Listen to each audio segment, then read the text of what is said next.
I think maybe we need like an on-site trauma therapist. I don't like when someone's trying to, well, what about you? So now you're trying to throw somebody else under the bus. But he keeps hiring beautiful women. Like, it's Jason's fault. I want to have multiple homes. Maybe I'll just have multiple men. Hi, everyone. I'm Amanza Smith, and we're getting up close with Cosmopolitan UK.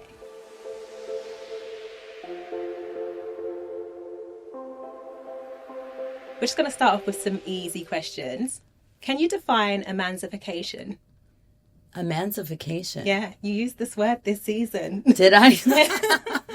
We shoot for so long, and then it's so long before it comes. You forget. Like, you forget what you're just living your life. And so, give me the context. What did I say? That was to be your word. You said you have to add some emancipication to make... Oh, okay. So, like, the aesthetic of a room or something. So, I just mean, like... sometimes you walk into a house and it's maybe a little vanilla, a little plain, a little boring. And emancipication would be like a pop of color or something unexpected. So we're going to do a little this or that now. So Brett or Jason? For what? This or that. I don't know. Brett, if you need to talk to him about anything serious and you want his attention to give, like, he could be very empathetic. Jason, if you... Oh my God, they're the same person, kind of. They're both a pain in my ass. Jason. Sorry, Brett. Selling Sunset or selling the OC? Selling Sunset. Hello. Dogs or cats? Dogs. Open house with Botox and a DJ or a private client showing with a personal chef? Oh, private client showing with a personal chef. What kind of food would you have? Dessert. Penthouse in West Hollywood or beachfront in Malibu? Penthouse, West Hollywood. Chanel suit or Balenciaga streetwear? Neither. Okay, if I had to choose, Balenciaga streetwear. Jet off to Paris Fashion Week or stay home for Coachella in VIP? Oh, Paris Fashion Week. Coachella is cringe to me. It's dusty and dirty and you walk a lot. It's hot. And the last one, date a millionaire outside of the industry or date a co-worker? Date a billionaire outside of the industry. Cool. So obviously Selling Sunset is back for season 9. Yeah. There was a lot of drama this season. Yeah. How do you manage to stay out of all of it? Well, if you noticed, I wasn't in a couple episodes. I just didn't go to set a couple times. I was so anxious and I didn't want to involve myself in some of the things that were happening because it was more important to me to not pretend to the world that I really cared about something so dramatic. Like, I'm raising teenagers, so I don't want them to see mommy in, like, these situations and be like, oh my gosh, my mom's, like, the center of drama. There was a few things that came into play. Like, I had a good friend of mine's father passed away, so I was at a funeral one day when we were filming, and I can't remember the other one, but a couple of times I have such anxiety sometimes about the show. And I heard sort of what was going on with some of the girls, like Mary and Chelsea and, like, all of, you saw Yeah. the drama. And I was just unable to go in and hear any of it before speaking to my best friend. And it just happened to be, like, one of the days that we were filming. And I just wasn't able to be there. Yeah. Do your children watch the show? No. My daughter thinks it's cringe, so she just doesn't. She's not like a reality show type of girl. And then my son, I know one season he got really into it because he had, like, a little middle school girlfriend that liked it, and so they would watch it together. So he got, I think he watched it for his girlfriend. To be honest, I don't even watch the show. Like, I usually fast forward to see if I liked my outfits or if I said anything stupid. But I lived it, and it's so dramatic. It's like you don't want to go through it again. So yeah, I think a lot of the girls are the same way. I know Brie doesn't watch it either. Yeah. What 3 words would you use to sum up this season? Ooh, whole show. Can I say that? Yeah, that's about it. You had an exhibition as well this season. Would you like to show more of your art on the show? I would love to show more of my art. I think we got to see it in season 8. I had a big one this year too. We weren't able to get to it. I think the timing was like we were about to wrap filming, and it was another big one. And then, I mean, I came to London in April for my first solo exhibit. So there's a lot of art that was missed just because of timing and filming. But I would love for them to I would love for them to travel with me and show some of the things that I've done in like London, New York. Yeah. Speaking of Selling Sunset and all the drama, let's start with Girls Giving then. What went wrong? Because it started off as a really nice event. Right. And quickly... Yeah, it was supposed to be, at that time, I was the only one who was cool with everyone. And so I'm not an idiot. I had a feeling there could possibly be some sort of blow up at some point. That's just how we roll, unfortunately. But not like that. I didn't think it was going to be like that. That was pretty cutthroat. That was like, yeah, the mama bear came out in me. It was bad. Did you speak to Nicole afterwards, or have you spoken to her much about it? Honestly, I've seen her. I saw her at Jason and Brett's birthday party. And I didn't see her at first. I was saying hi to someone and she was sitting right here and I was kind of like, oh, hi. It was like an awkward sort of encounter, but we talked for like a few seconds and then I saw her 2 other times at events and we didn't speak. I did, however, how long have I been here? 1 day. I sent her a long voice memo, probably 3 days ago. Just trying to, say, let's just squash this. And I haven't heard back from her. So I don't know. And how are you with all the rest of the girls now? Because you mentioned that the friendships are a little bit up and down. Who are you friends with?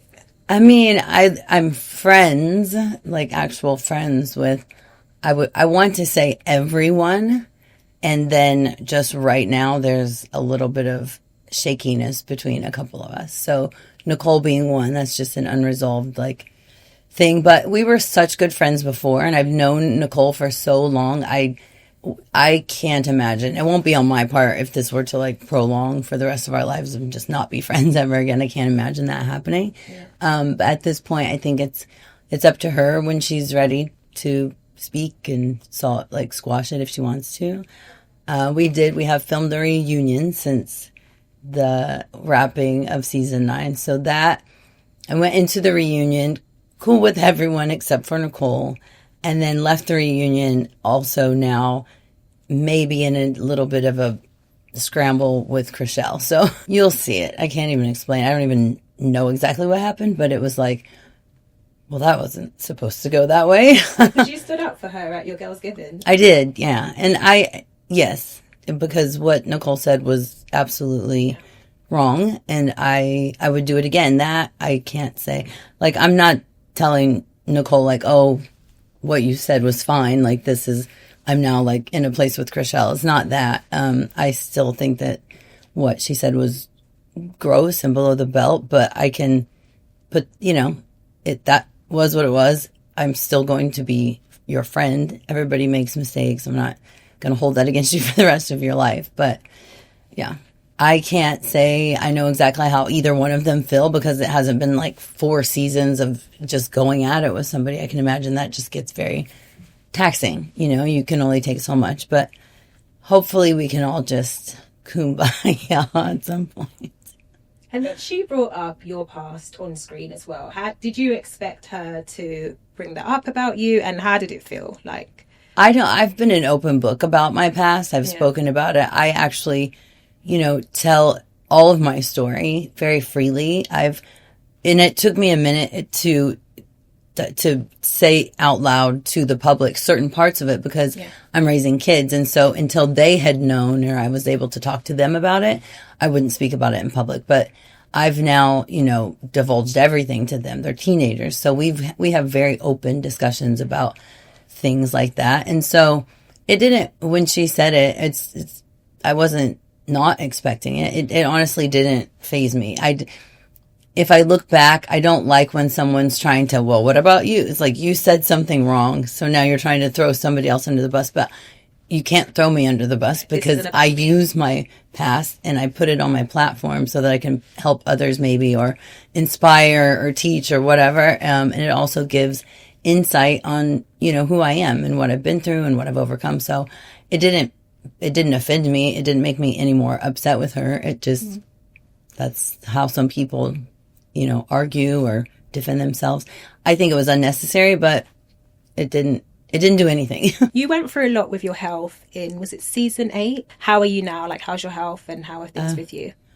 Well, you saw me walk in. But my health, like as far as like the infection and any of that is gone. So I'm just dealing with the aftermath. I had the 2 spine surgeries. And so now I've got like a bit of, sometimes it's painful. And right now that's what's happening. That's what you saw, like the slowness. But it's fine. It's just I have to do more physical therapy and just get get the metal in my back to where it's supposed to be. It's like pinching some nerves right now, but it's just pain. It's not like disease or anything that's, serious.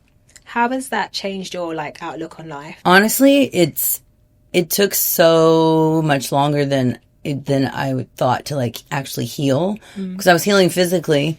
And then after kind of coming out of that fog and like coming off of pain medicine from all the excruciating back pain, I'm like, oh, wow. Like I just survived a deadly bacterial infection. And that was a weird, like sort of shift in the mind. Like it did give me, I'm an internationally known contemporary fine artist now all of a sudden. I think that it was like anything I want to do, I'm going to go for it. Because I'm clearly supposed to be here.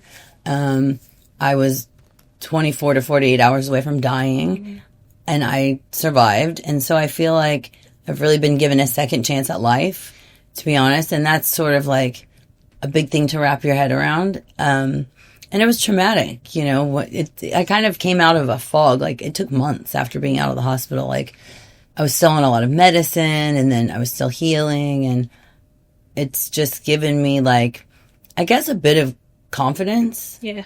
The art thing came shortly after that because I was just creating to sort of like just quiet my mind, and I couldn't do anything physical for a while. And then it's evolved into this whole career, and it's brought me all around the world, and I've met new people, and there's so many opportunities, and I'm loving it, and it's monetizing, and it just feels really right. So I guess that's just one of those things I had to go through to get to like what my purpose actually was. And I really think that it's art. Is there anything else on your bucket list that you really want to tick off or do? Oh my gosh, so many things. I'll try to be serious. I was going to say something about Mr. Right, but I honestly right now, that's not even on the radar. I mean, I would love to have multiple homes. I want to have, if I don't end up moving to New York or London, which I feel like at some point I probably will, I would like to have houses in New York, London, probably a few other places. I want to have multiple homes. Mm-hmm. Maybe I'll just have multiple men. I want to have just different men in each one of those places. I just want to expand on my brand, and I want to have an empire to leave for my children. Mm-hmm. I want to do so many things with art, clothing, interiors, television shows, like my own design company. I mean, I have so many ideas. I want to do all of it. What else? I want to make peace with Chriselle and Nicole. That's on my bucket list. I don't know. I just want I want my children to be happy and healthy, and same for me and my friends and family. I think that's all you can ask for. Yeah. No, nice. And $1 billion. And you said dating's not on your radar at the moment. No, not dating's on my radar. Just not like, I'm not looking for like Mr. Right to go marry. I'm busy. I'm starting, an empire. I'm creating art a lot. So all of my free time goes to like canvas and painting. And my children, they're teenagers, and I only have like a few more years with them under my roof. Well, that's what they say. I'm hoping that they'll just live at home forever. I'm not where I want to be yet, like in my career. Like I see so many bigger things still to come, and I want them to be like under the roof enjoying that with me as well. I don't want them to go like off to college and then I'm like in a mansion with like all of the things that, we dream of. I want them to be able to be home and enjoy like mommy as the most successful that she could ever be.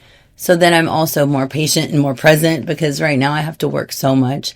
I feel like I miss like time with them, and I just want them to stay at home longer so that I can get some of that time back. You spoke about, I think it was Noah wanting to move out at 18 or something. Yeah, if she said if she could afford it, but I am going. She can't. I know she can't. Yeah, I'm in control of that, so I just make sure that she doesn't get enough saved up, which she won't, because I've seen how they like to spend their money, and I just will stop teaching her life skills. You basically spoke about wanting to adopt. Yes. If they leave, is that something that you've looked into, or is that later down the line? I mean, I looked into it as far as like just knowing sort of what the process would be, not like signed up, nothing like serious yet. But yeah, I definitely want to adopt, and not just a baby or a toddler or like child. I want to also at some point adopt 2 17-year-olds. My dad was in the foster system from the time he was 7 until he was 17. Wow. And when you're 17, when you turn 18, you're just sent out into the world to fend for yourself. And I don't know the exact statistic, but statistically, a lot of those kids end up incarcerated, addicted, homeless, or unfortunately dead. And so it could save somebody. My dad was able to have a family and, have holidays that he would not have otherwise. So I think it's important to tell people, like, don't forget about the 17-year-olds, the kids that are about to age out, because it could change their life.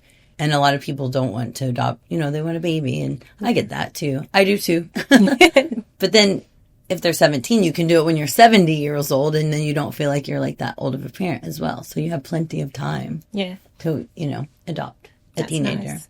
And this season was filmed around the wildfires. How did that affect you guys, both like personally and professionally? Yeah, it was, honestly, it was crazy, because it was not near our home. So I was super grateful for that.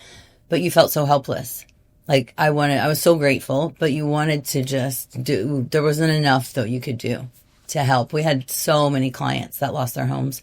Everything, like just literally everything to the ground, ashes. Like you can't imagine. It was devastating. My kids have a lot of friends that, lived in those areas. I was always taking my kids or Ubering them to the Palisades. Like that was like their hangout, So at least 10 of their friends each lost everything. Some of them were out of town and they weren't even here to like go back when they were evacuating to save anything. And they just saw their homes just like ashes. It's really sad. It's going to take years to rebuild all of that. So don't forget, like we still need to donate and help all of those families in that area, because it seems a little bit further from our mind because it's been, a while, but it's still very much impacting so many people. Yeah. And Mary also went through a lot as well. Her home was broken into. How is she doing? Mary's good. She's doing better. Yeah. They've settled back in. I think they're feeling a little bit more safe, and they've gotten some heightened security. So that's nice. And I think she's doing a lot better. I've seen her move all around the world. She's been to London. She lived in London for a bit. We've been roommates. We just go with the flow. So if she did move to the beach, I'd just have a nice place at the beach to go visit now. So I'd be happy for her. She also hinted, she didn't say she's going to leave the Oppenheim Group, but with all the drama that's been going on, it was kind of implied. How would you feel if she left? Oh, she can't. Well, it's not allowed. I won't let her. I would be, Mary is the Oppenheim Group. Like Mary, Jason, me, Nicole, like we were the OGs. We started, I'm taking Jason's fun. I started the Oppenheim Group. I'm a mogul. When Jason started the Oppenheim Group, I think, 12 years ago now, we were all already really dear friends. So it would be really sad, and it'd be a real shame for one of the OGs to bounce because of drama from, new people that have come in. I would be really sad. I'd protest. You'd just see me like on Sunset Plaza Drive, like, no, Mary, she can't go. No, we would all be really sad. But ultimately, she has to do what's, best for her. Speaking of people leaving, we saw Nicole leave this season. How was that for you guys? Yeah, I mean, it's like I said, we've all been so close for so long, and I hope that we can smooth, but just myself and Nicole, I'm speaking of, hope we can like smooth that over. But it's sad. It's like, dang. But I mean, nothing lasts forever, I guess. If it's the best thing for her, if she feels okay, then good. But I don't like how it had to come about, that it stinks. Yeah, it's sad. It's like you never want to see somebody, regardless of what the reasoning is, like be uprooted or have to change. Like change is hard. So yeah, it's just sad. Yeah. Do you think that Jason and Brett can do anything to sort out the drama in the office? I think maybe we need like an on-site trauma therapist and maybe just, like I said, psychologically evaluate the people that are maybe potential newcomers to maybe avoid this in the future. I don't know. I can't say. It's been 9 seasons. They've had to, sort it out. I think it's just there's a lot of high performing, powerful women in one office, and it's a lot of egos and personality, and you can't really imagine that it would be anything less than dramatic. We're all successful because we're all very passionate, and that's across the board in every aspect of our life. You put that all together in a pot and it's like pop rocks. So I think I don't think Jason, I think it's out of their hands. They just put their, you see how they handle it. They're cool. Jason's so rich now. He's just like, oh guys, like he doesn't care. No, but I do think that, they do want to get it under control because it's like that at the end of the day, it's their brokerage, it's their name, and they've worked really hard to establish this successful brand. So they don't need a bunch of crazy bitches to come in and ruin it. But he keeps hiring beautiful women. Like, Jason's fault. And then lastly, can we see you back then for a season 10? Listen, I'm coming back to Selling Sunset until they tell me to go home.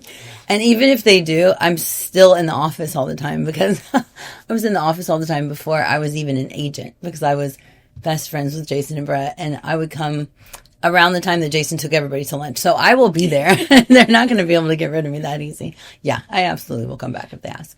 Thanks for watching, guys. And don't forget to catch Selling Sunset Season 9. Holy cow. October 29th on Netflix.